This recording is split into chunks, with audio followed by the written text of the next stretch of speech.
Becky stood alone by the deserted highway, clutching a cardboard sign with Heinz scribbled on it. She had used a piece of charcoal left over from her campfire the night before to write the name. On this quiet stretch, only a handful of vehicles passed by, mostly big semi-trucks that didn't stop. The surrounding area was so silent it felt like she was in the middle of nowhere. Her heart raced a bit when a family van decelerated and pulled over next to her. A friendly-looking lady rolled down her window, her eyes filled with concern. "Are you headed to Heinz?" she inquired. Becky simply nodded in response. The lady gestured towards the back of her packed van where several children were napping. "I've just come from a field trip with these kids. I wish I could help, but there's hardly any space left," she said apologetically. "Would you like some water or a snack?" Becky, feeling grateful for any kindness, gave a slight shrug, signaling her acceptance. Moving to the back of the van, the lady retrieved 2 water bottles, a sandwich sealed in a Ziploc bag, and a banana from a cooler. Becky, touched by the woman's generosity, simply thanked her. The lady wished her well, hoping someone else might stop and give Becky a ride before driving away. Becky leaned her cardboard sign against her backpack and decided to take a break. She found a spot by the side of the sun-baked road and sat down, facing away from the traffic. Unwrapping the tuna sandwich she'd been given, she took a bite and washed it down with the refreshing water. The heat of the day made the cool liquid feel like a luxury. In the midst of her meal, she caught a shimmering image on the horizon. It was a vehicle, its outline distorted by the heat waves rising from the asphalt. As it came closer, hope bubbled up in Becky. She quickly stood, trying to make herself visible. As the vehicle neared, she recognized it as an old Ford pickup truck. Its pace slowed as it approached her, and she felt a surge of optimism. The truck pulled up beside her, not even bothering to move to the shoulder of the road. Driving it was an older man, his face shaded by a worn cowboy hat. His appearance might have seemed intimidating, but that impression changed the moment he spoke. "You looking for a ride, young lady? Hop in, but only if you've got a funny story to share," he said with a chuckle, reaching over to open the passenger door from the inside. Grateful for his warm demeanor, Becky beamed back at him, hoisting her backpack into the truck. With the weight of solitude and uncertainty lifted, her journey suddenly felt a little lighter and less daunting. Tom McCarthy, a friendly older man with a love for fishing, introduced himself to Becky. He'd spent his morning fishing at one of the numerous ponds dotting the outskirts of the town. As they chatted, Becky shared her destination with him. "I'm heading to the Spencer's old house." Tom raised an eyebrow, a hint of surprise in his eyes. "The Spencer's place? Haven't seen anyone there in a long while. I actually live just across the street from it. You sure that's where you're headed?" As they entered town, the wide streets greeted them, lined with majestic pine trees casting dappled shadows on the road. The scenic beauty was slightly marred by jarring screech of Tom's truck brakes. He shot a sheepish grin at Becky, acknowledging the noise. "Welcome to Heinz," Tom declared, pointing to the right where a slightly run-down house stood. "That's the Spencer's place." "Thank you, Mr. McCarthy," Becky replied, her voice filled with gratitude. "I suppose I'll be seeing more of you since you're my neighbor." Tom chuckled. "Oh, I'm sure of that. Take care and adios." Becky stared at the aged house in front of her. It might not have been grand, but it was hers now, and she felt a sense of gratitude for that. The untamed grass and weeds, which had once been a lawn, took her back to her parents' house where she had recently cleared similar growth. Memories of her parents surged forward, causing a tightness in her chest. Truthfully, Becky didn't need to settle in Heinz or any specific place for that matter. The open road could have been her refuge, but after the devastating loss of both her parents, the world seemed void of meaning. It was Aunt Leslie, her mother's half-sister, who had gently persuaded her to come to Heinz and live in the family's old home. Not wanting to let down her aunt, who clearly had her best interests at heart, Becky had acquiesced. Deep down, Becky knew she needed some stability and respite from her wandering thoughts on the road. She really, really did. Becky had grown up in a home where alcohol was a daily presence. From her earliest memories, she recalled her parents indulging every single day. On weekdays, they began drinking after work. On weekends, they started in the early afternoon. Her mother, Morgan, consumed almost an entire bottle of wine daily, while her father, Curtis, would guzzle down around 6 beers. By evening, he'd often be visibly inebriated. In an attempt to conceal her habit, Morgan stashed many bottles of wine and glasses in various hiding spots throughout their home. During Becky's high school years, her parents' drinking habits only intensified. Whenever her friends came over, her intoxicated parents would embarrass her, often engaging in loud arguments in front of her friends. As a concerned daughter, Becky had tried addressing the issue when she was younger. However, her efforts were met with denial and defensiveness. Morgan, convinced she was a good mother and justified in her actions due to her stressful job, felt her relaxation methods were no one's concern but her own. Curtis, instead of supporting Becky's concerns, seemed to be enabling Morgan's habits, regularly purchasing wine and cigarettes for her. Each time Becky tried to express her worries about their excessive drinking, her concerns were brushed off with anger. Her parents insisted they didn't have a problem, arguing that they weren't like the inebriated folks seen on the streets. They turned the table on Becky, accusing her of being judgmental and unappreciative of their efforts as parents. While Becky couldn't deny their love and care for her, she was deeply troubled by their constant denial. The daily ordeal became too much for her. Seeing her parents drunk every evening made Becky increasingly reluctant to be around them.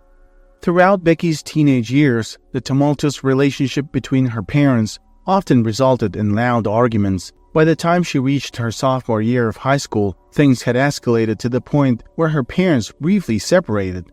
Noticing that they refrained from drinking when apart, Becky took the initiative and persuaded them to enter rehab. Their stint in rehab seemed to work wonders. After several months of sobriety, they reunited and assured Becky they were on a healthier path. They asked her to trust that they'd turn over a new leaf. Upon graduating from high school, Becky headed to college, her heart lighter than it had been in years. The initial months were blissful. She thrived academically and relished in the news that her parents remained sober. For the next 6 months, everything appeared to be on track. She frequently called home, chatting with her parents, and their conversations were always uplifting. However, during her first spring break at college, Becky's world was shattered. As she was preparing for her break, the college's office called her in for a grave conversation. They informed her that a fire had engulfed her family home. She immediately inquired about her parents, but the office had limited information and advised her to return home immediately. The drive back to her hometown was agonizing. Deep down, she feared the worst about her parents, but a small part of her clung to the hope that perhaps they had survived, albeit with injuries. Upon her arrival, the devastating truth was revealed. After she'd left for college, her parents had secretly resumed drinking. They concealed their relapse during their phone conversations with Becky. Heartbreakingly, on the fateful day of the fire, they had both been intoxicated and had carelessly fallen asleep with lit cigarettes, leading to the tragic incident. Standing at the entrance of Leslie's old home, Becky took a deep breath and pushed open the front door.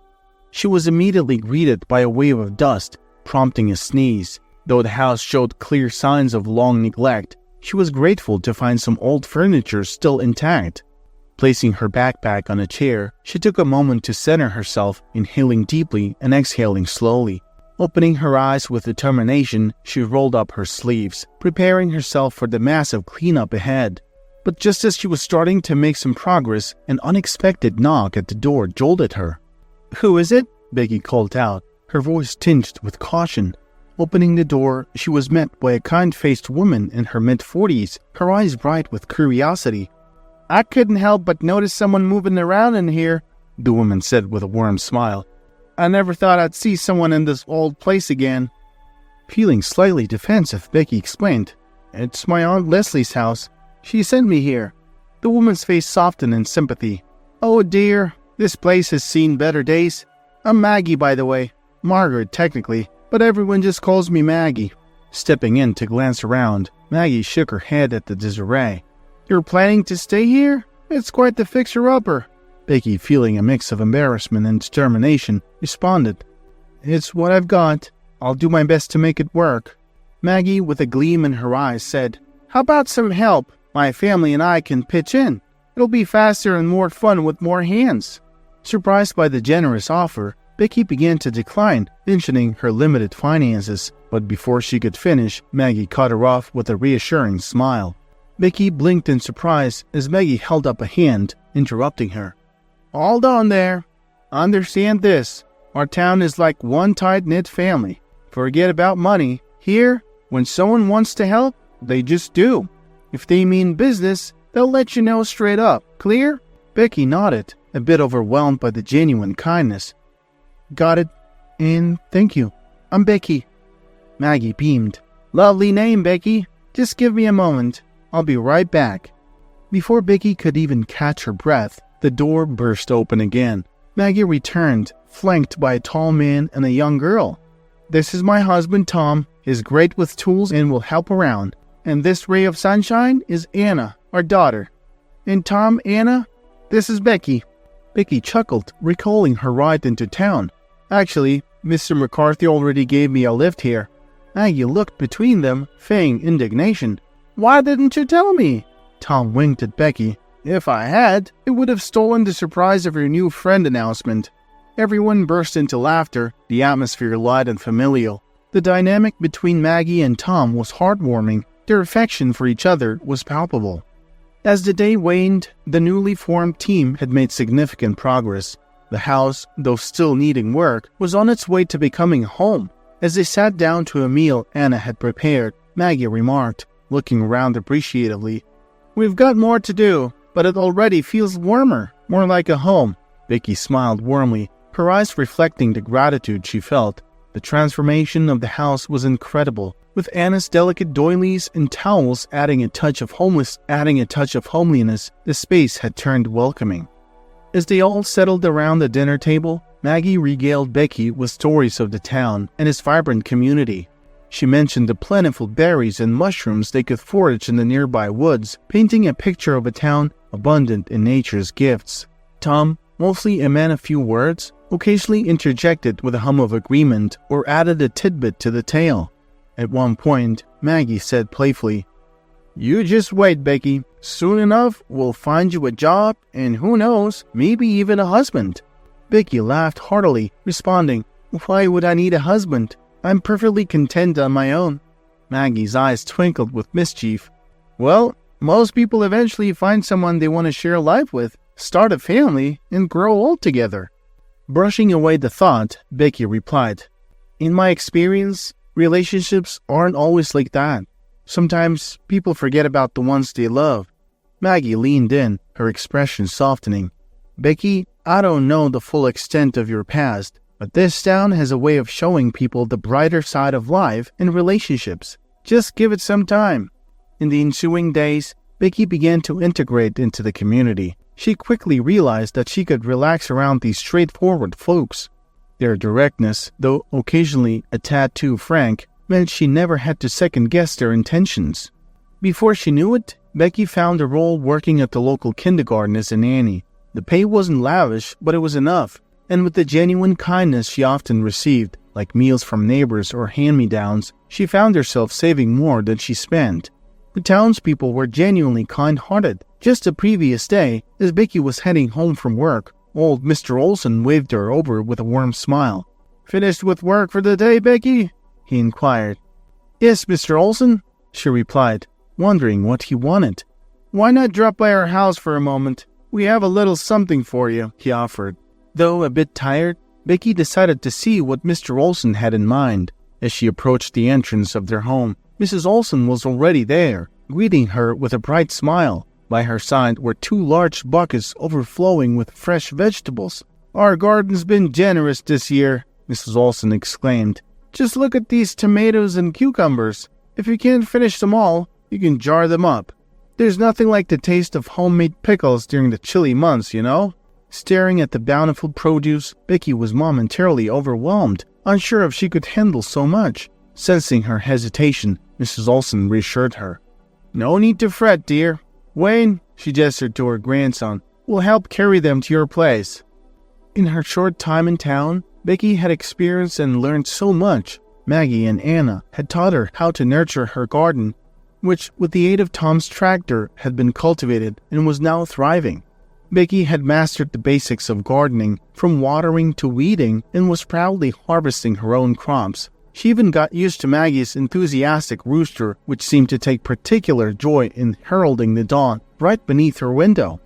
With a free day ahead of her, Becky resolved to spend her evening canning the gifted vegetables, thinking ahead to the comforting meals they would provide in the colder months.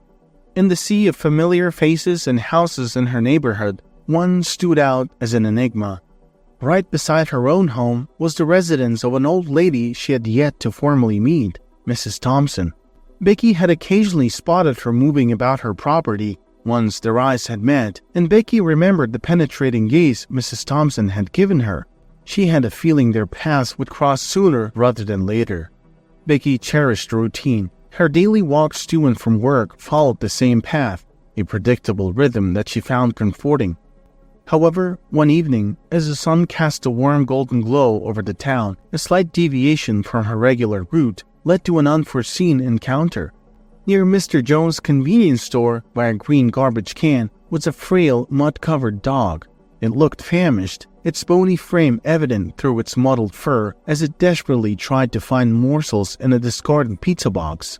Seeing the dog tugged at Becky's heartstrings. She had always been fond of dogs, knowing too well the pure love they provided. With caution, she approached the seemingly abandoned animal, gently reaching out her hand for it to sniff. After a brief moment of hesitation, the dog's tail began to wag, accepting her gesture of kindness. Compelled by the dog's vulnerability, Becky decided to take it in. Using her scarf as an impromptu leash, they began their journey back to her house. Once home, the dog's first treat was a warm cleansing bath. Becky laughed as she watched the water turn from clear to a muddy brown, revealing a shiny golden coat underneath. Reflecting on their chance meeting and the new beginning she was offering the dog, she decided to name him Chance. Following his adoption, Becky's life was punctuated with frequent visits to the vet, shopping sprees for dog toys, and exploring the variety of food Chance might like. She quickly discovered his undying love for tennis balls. Their playtimes in the backyard consisted mainly of endless rounds of fetch, which Chance seemed to never tire of. Their bond, fostered through trust and shared experiences, grew deeper each day. Now, Becky's routine had a new addition. Her mornings began with refreshing jogs in the park, Chance energetically chasing after anything that moved. Evenings were reserved for snuggles on the couch and teaching Chance new tricks. But like all beings, Chance had quirks. His primary one was his persistent barking. Whenever Becky was away, Chance ensured the whole neighborhood knew he was missing her. One particularly sunny day, while playing in the yard, Chance's attention shifted from a mid-air tennis ball to a sneaky raccoon attempting to raid their garbage bin. He barked thunderously, defending his territory from the intruder. Suddenly, the door of the house next door flung open. Mrs. Evelyn Thompson stepped out, irritation evident on her face. "Can't you keep that dog quiet?" she exclaimed, pointing accusingly at Chance. Taken aback, Becky tried to soothe Chance. "I apologize, Mrs. Thompson. He was just startled by the raccoon." Mrs. Thompson, clearly not appeased, was about to head back inside when a softer, kinder voice called out from her home. "Wait, Mom." A younger man emerged from Mrs. Thompson's house, signaling for calm with his raised hands. "Sorry about that," he said, introducing him to Becky with a friendly smile. "I'm Jason. My mom has always been a bit wary of dogs, especially loud ones." Becky, surprised and appreciative of his intervention, nodded understandingly. "I get it, Jason. Chance is still getting used to his new home, and I'm working on his training. I apologize for any inconvenience." With a reassuring smile, Jason retreated into his house. Through the slightly ajar door, the faint sounds of a heated discussion could be heard. Mrs. Thompson's voice, laced with agitation, made Becky wonder if it was really just Chance's barking that had upset her or if there was more to the story. Sitting on her porch, deep in thought, Becky felt torn. She adored Chance, and the idea of letting him go was unbearable. However, she also recognized her responsibility to ensure the peace and well-being of her neighbors. Would finding a new home for Chance be the best decision? Lost in thought, she didn't notice Maggie's approach until her friend commented on her worried expression. Becky confided in Maggie about the incident with Mrs. Thompson, but to her surprise, Maggie only chuckled. With a knowing smile, Maggie shared some history about Mrs. Thompson that helped Becky understand that Chance might not be the primary issue after all. Maggie and Evelyn shared the same father, John McKenna. The sisters had grown up under the same roof, with John and Maggie's mother, Helen. John had always hoped his daughters would be close. To ensure their bond, he even bought houses for them across the street from each other.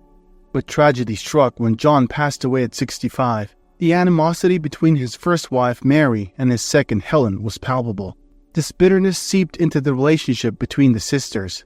Disagreements between Maggie and Evelyn were frequent, despite both having their own families. One fateful day, a particularly heated argument ended with Evelyn wishing Maggie were dead. That hurtful comment created a rift that lasted over 15 years. Maggie confided in Becky that she had always been open to reconciling, but Evelyn's pride stood as a tall barrier.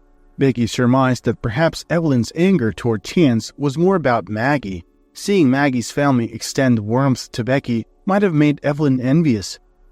That evening, Anna swung by with a basket brimming with fresh mushrooms. Becky was taken aback. "Is it mushroom season already?" Anna grinned cheekily. "Absolutely. There's a dense forest right behind your backyard. If you go in, though make sure not to wander too deep, it's vast and easy to get lost." Feeling adventurous the next morning, Becky grabbed an old basket from the attic and headed to the forest, with Chance eagerly tagging along. As they roamed amidst the trees, Becky's thoughts drifted back to the sisters. Being an only child, the concept of such deep-seated animosity between siblings was foreign to her. She couldn't fathom how two sisters, even half-sisters, could harbor such resentment. Becky had never been on a mushroom-picking adventure, but she had read enough to know the basics. Immersed in nature's serenity, she felt an overwhelming sense of peace. The forest was mesmerizing, with early morning mists weaving through the trees, while the sun painted golden hues on the horizon. Every step in this new environment filled her with gratitude towards Aunt Leslie for sending her to such a picturesque town. Even though her night had been interrupted by the constant sounds of vehicles passing through town, her decision to start the day early was proving worth it. She found her first mushroom near the forest's edge and instantly felt the allure of the activity. By the end of 2 hours, her basket was laden with plump white mushrooms. Chance, ever the playful pup, darted around, chasing insects and frequently startling Becky with his sudden barks. Every so often, he would dash off, only to reappear from an unexpected direction. Suddenly, his barking grew more distant and urgent. Following the sound of Chance's bark, Becky was led to a concealed bog adorned with shriveled cranberries from the previous year. Marking her spot by placing her mushroom basket under a distinct oak tree and covering it with leaves, she advanced towards the noise. As the day started to fade, with the sun nearing the horizon, a shocking sight caught her attention. Half hidden amidst the dense foliage was the wreckage of an old airplane. It seemed to be from the World War II era. Becky pondered how an aircraft could end up deep within a forest, but since she hadn't strayed too far from the edge, she assumed the townsfolk were aware of its presence. Her immediate concern was Chance, whose barking echoed from inside the plane, interspersed with whimpers. Worry gnawed at her stomach as she approached the wreckage. Navigating her way around the aged airplane, Becky gently ran her fingers over its corroded wings, wondering why no one had ever removed it from this spot. She placed her foot on a nearby rock to get a better look inside. Suddenly, a sneeze from the darkened interior startled her, causing her to lose her footing and fall to the soft forest floor below. "Who's there?" she shouted, her heart thumping in her chest.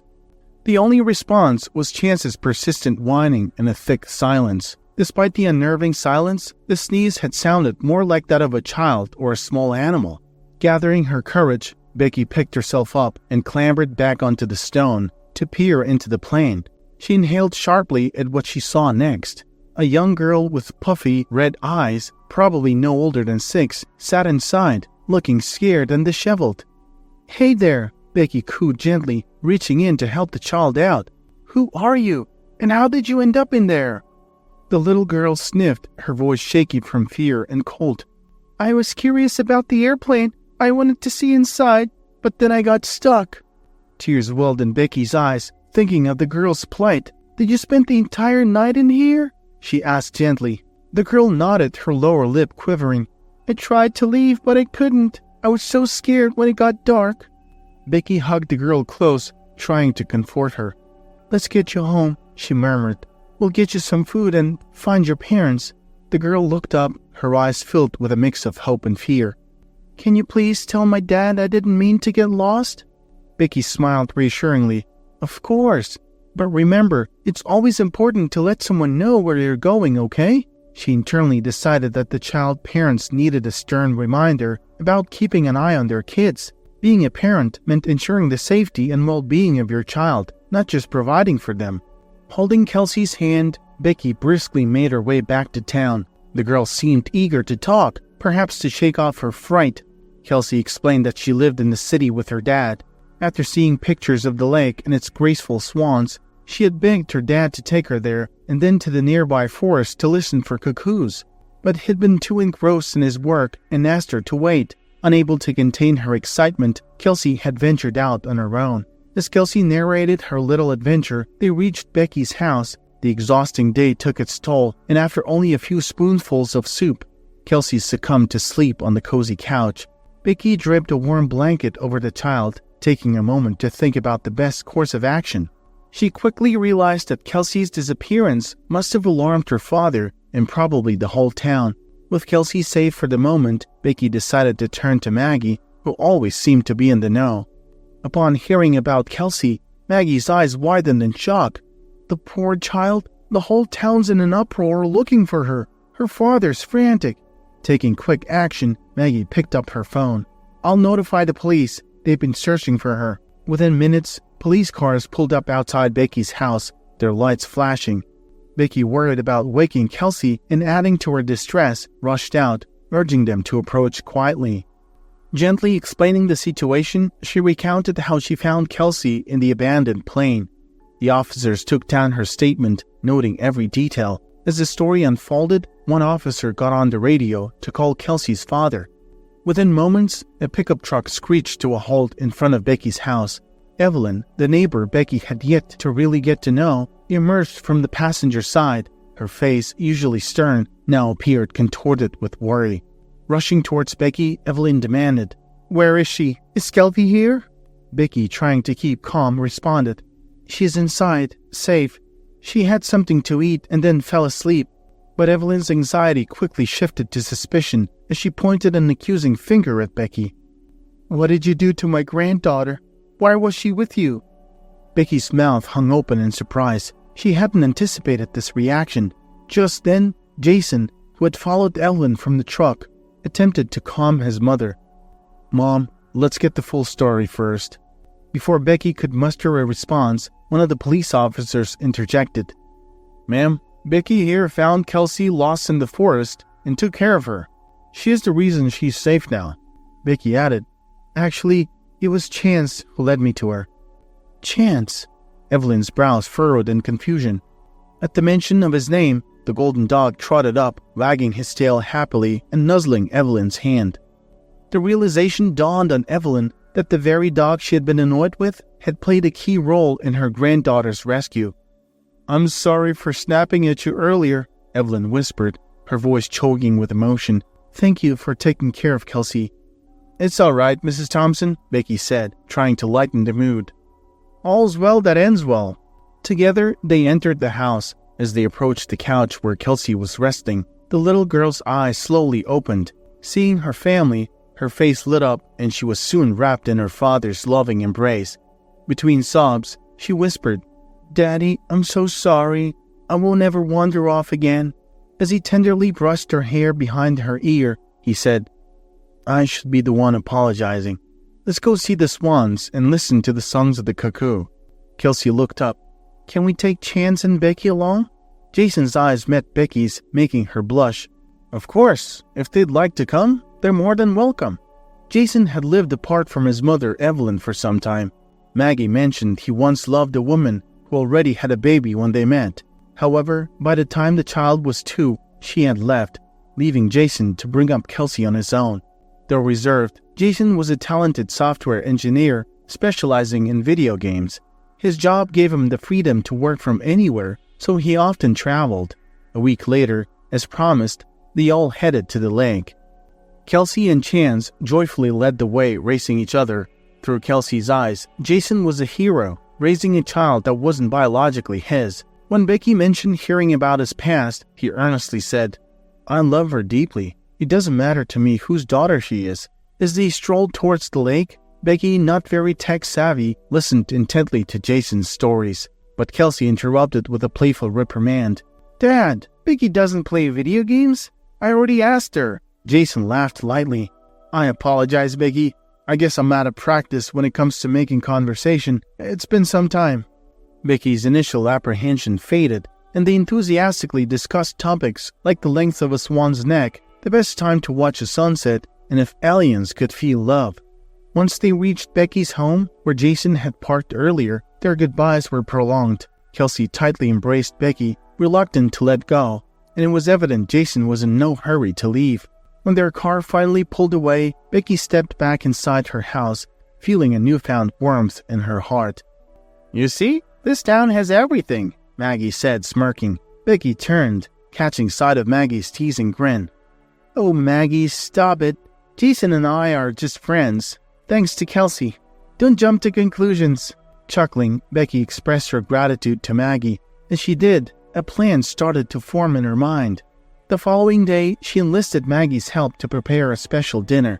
"I've invited a couple of guests," she hinted. Maggie, catching the implication, eagerly lent a hand. That evening, Jason and Kelsey were Becky's honored guests. As they settled in, Becky shared her idea with Jason, who responded with an understanding smile. "No, Jason, it's we who should be hosting, not her," said Evelyn, Jason's mother, standing at the door with Kelsey. "Mom, it's more than just dinner," Jason gently explained, nudging his mother to join them as Becky chatted with Maggie in the kitchen. They had arranged the dining setup in the living room. As Evelyn and Kelsey entered, Jason guided them to their seats. Jason then joined Becky and Maggie in the kitchen. On seeing him, Maggie turned and smiled. "I had a feeling you'd be behind this," she teased. Maggie grabbed a bowl of salad, heading back to the dining area. Spotting Evelyn, she hesitated for a moment, placing the salad on the table. Just then, Jason and Becky entered, their faces bright with smiles. "Please, Maggie, join us." Becky gestured towards an empty seat. With a hint of surprise, Maggie sat down, a small smile forming. The realization hit her. She wasn't just a help tonight, she was a cherished guest. She exchanged appreciative glances with Becky. Facing both Evelyn and Maggie, Jason began. "Mom, Aunt Maggie," pausing for emphasis, "I believe it's time we put the past behind us." Evelyn's eyes were misty with tears, but her pride remained intact. Sensing the need to bridge the gap, Becky approached her. Gently taking Evelyn's hand, she pulled her into a warm embrace. Seeing this, Jason signaled to Maggie.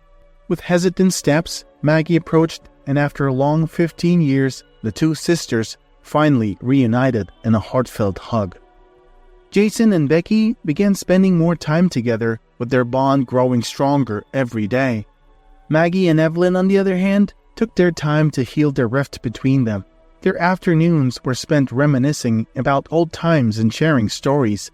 Evelyn, with a chuckle, admitted that despite their years of silence, she had always kept tabs on Maggie's family through mutual friends and discreet observations. It was a testament to the deep bond they shared, a bond that time and misunderstandings couldn't completely sever. One day, while Maggie and Evelyn were catching up in Maggie's living room, Evelyn said, "You know, even when we weren't talking, I always felt connected to you, Mags. I knew about your new job, the birth of your granddaughter, and even the little lemon tree you planted last summer." Maggie laughed, both amazed and amused by her sister's stealthy ways. Becky, who had felt a void in her life after the loss of her parents, found solace in this warm, interconnected web of relationships. One clear afternoon, as she sat on her porch sipping tea, Becky dialed her Aunt Leslie's number. The moment she picked up, Becky said, "Aunt Leslie, I can't thank you enough for urging me to move here. This town, these people, they've made me complete and at peace." Leslie's voice, filled with warmth, replied, "I had a feeling you'd find your place there, my dear. Life has a funny way of guiding us exactly where we need to be." With time, not only did Becky's bond with Jason strengthen, but she also formed an unbreakable connection with little Kelsey. They formed a picture-perfect trio that was completed by the ever-loyal Chance. A year later, in the heart of spring, Becky and Jason made the decision to solidify their bond. They held a simple, intimate wedding at a local park, surrounded by close friends, family, and blossoming flowers. Kelsey played a special role as the flower girl, sprinkling petals with a joyous grin. 9 months after the wedding, their family grew a little bigger. Kelsey became the proud big sister to a baby boy, whom they named Alan. She took her role seriously, always eager to help, whether it was fetching diapers or softly singing lullabies to him. Becky often found Kelsey whispering secrets and stories into baby Alan's ears, promising him endless adventures and a lifetime of sibling camaraderie. Evelyn, delighted in her role as a doting grandmother, spoiling both children with love, wisdom, and occasional treats. The house was often filled with the sounds of laughter, stories from the past, and dreams of the future.